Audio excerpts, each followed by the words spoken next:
Somewhere between August and October of 1451, a man of great ambition was born. A man that against all odds chose to venture out into the uncharted parts of the world in search of the end of the earth. His name was Christopher Columbus.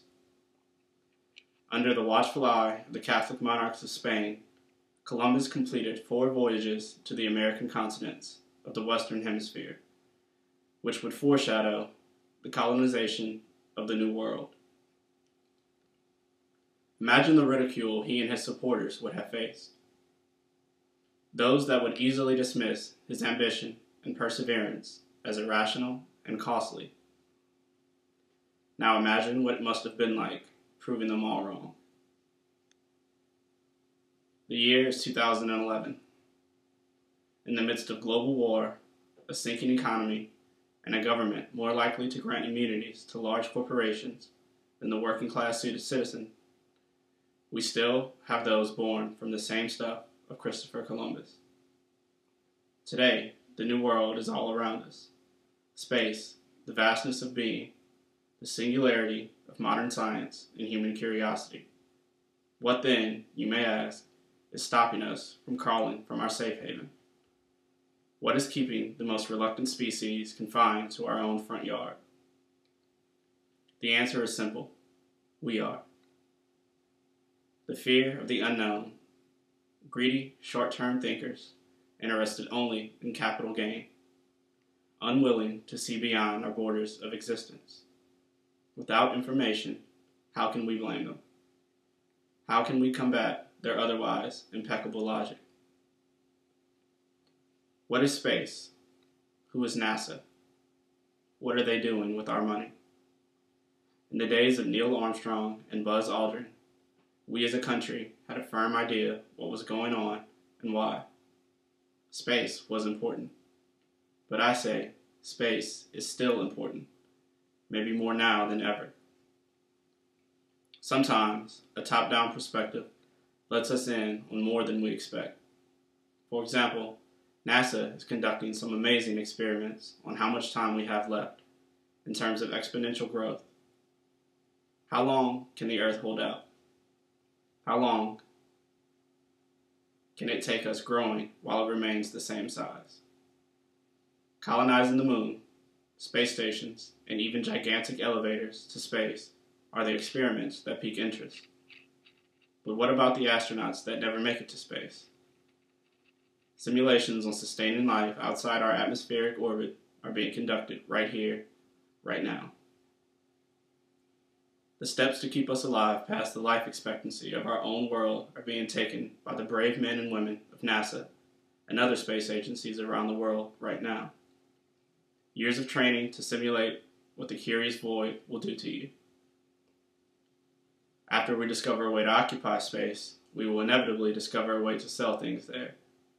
First discovery, then commerce. That is the way modern society operates. The opportunity for jobs and economic growth is as close to limitless as it can be when you throw space into the equation. The reduction of the dependence on our Earth's natural resources could signify a new age in human prosperity as well. Let's assume we will always use fossil fuels as a means for power. If that is the case, further exploration of space will provide for an endless supply of resources.